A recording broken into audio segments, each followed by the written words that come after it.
नमस्कार। आज का सुविचार, या तो पढ़ने लायक कुछ लिखें या लिखने लायक कुछ करें।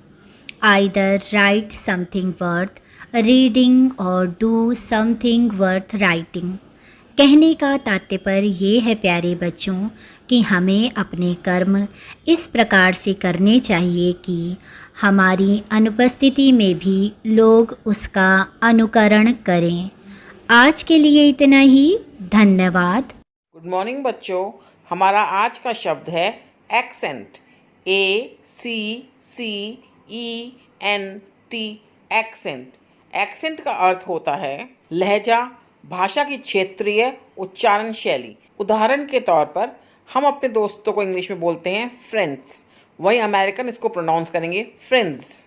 हमारे ही देश में अलग अलग जगह पर शब्दों को अलग अलग उच्चारण से बोला जाता है। जैसे बंगाली मिठाई रसगुल्ला को हम सभी सफ़ेद रसगुल्ला या सिर्फ रसगुल्ला बोलते हैं।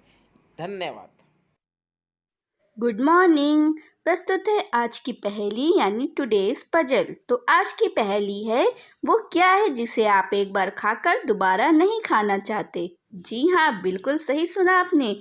वो क्या है जिसे आप एक बार खाकर दोबारा नहीं खाना चाहते? सोचिए सोचिए, जल्दी सोचिए। ओहो, नहीं सोच पाए? सही जवाब है धोखा। धोखा ऐसी चीज़ है जिसे आप एक बार खा लेते हैं तो उसे आप दोबारा नहीं खाना चाहते, फिर वो चाहे दोस्ती में हो, बिजनेस में हो या फिर किसी और चीज़ में। एक बार धोखा खाने के बाद हम अलर्ट हो जाते हैं। आज के लिए बस इतना ही। Thank you. नमस्कार। मिशन अभ्युदय प्रार्थना सभा के अंतर्गत हिस्ट्री ऑफ द डे में टुडे इज हिस्ट्री। आज ही के दिन 1921 में 17 भाषाओं का ज्ञान रखने वाले देश के नवे प्रधानमंत्री पीवी नरसिम्हा राव का जन्म हुआ था। आज ही के दिन 1919 में वर्साय शांति संधि पर दस्तखत के साथ प्रथम विश्व युद्ध खत्म हो गया था। धन्यवाद। सुप्रभात।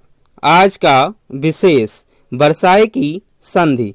प्रथम विश्व युद्ध के बाद पराजित जर्मनी ने 28 जून 1919 के दिन वर्साय की संधि पर हस्ताक्षर किए। इसकी वजह से जर्मनी को अपनी भूमि के एक बड़े हिस्से से हाथ धोना पड़ा। उनकी सेना का आकार सीमित कर दिया गया और भारी क्षतिपूर्ति थोप दी गई। इसे जर्मन लोग अपमानजनक मानते थे और यह द्वितीय विश्व युद्ध के कारणों में से एक थी। धन्यवाद।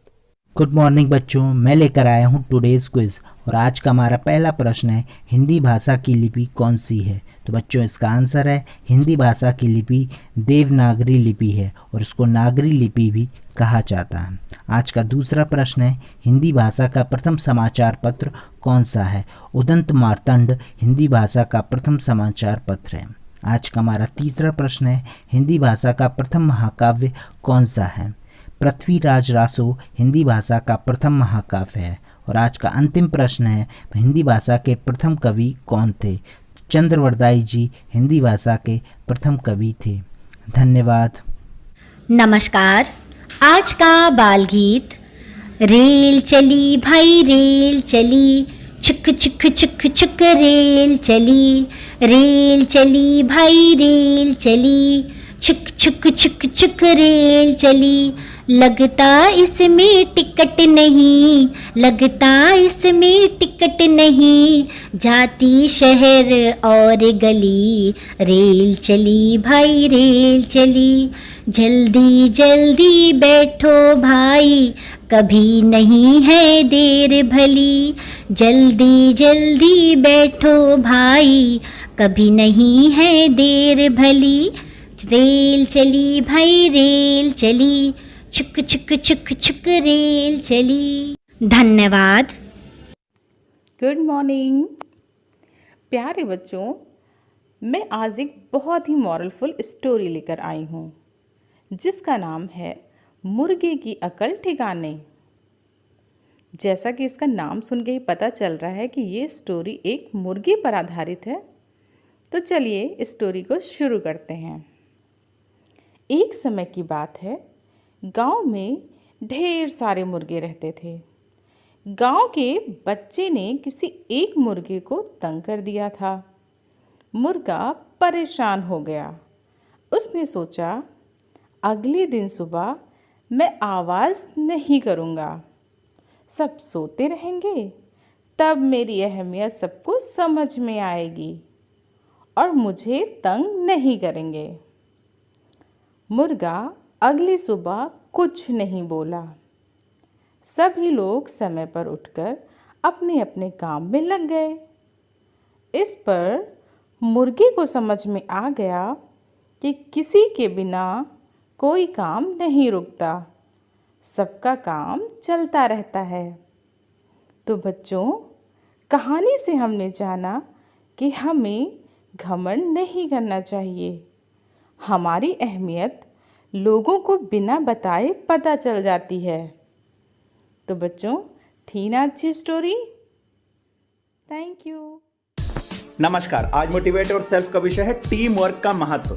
हेनरी फोर्ड का एक प्रसिद्ध उदाहरण है कि एक साथ आना एक शुरुआत है, साथ रहना एक प्रगति है और एक साथ काम करना एक सफलता है। जब हम ऐसे लोगों के समूह के साथ एक साथ काम कर रहे होते हैं जो हमारा समर्थन करते हैं, हमें सपोर्ट करते हैं, तो हमारा आत्मविश्वास बढ़ जाता है।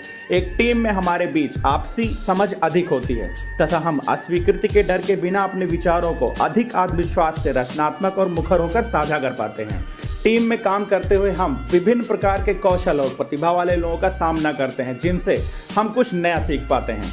टीम वर्क से हमें एक दूसरे के दृष्टिकोण को सम्मानपूर्वक समझने का मौका मिलता है, जिससे आपसी विश्वास, सहयोग और सार्थक रिश्तों को बढ़ावा मिलता है। एक टीम में जिम्मेदारियों को समान रूप से साझा किया जाता है, जिससे हमें वो काम का बोझ जैसा नहीं लगता। टीम में हम एक दूसरे का मार्गदर्शन कर अपनी गलतियों को अपनी टीम के स्तर पर ही ठीक करके त्रुटि मुक्त परिणाम प्राप्त कर सकते हैं। एक टीम अपने नेता जितनी ही अच्छी होती है और एक नेता के रूप में हमें अपनी टीम को कुशलतापूर्वक कार्य करने में मदद करनी चाहिए, सर्वोत्तम परिणामों का मंथन करना चाहिए और अपने सर्वोच्च प्रदर्शन की ओर आगे बढ़ना चाहिए। धन्यवाद।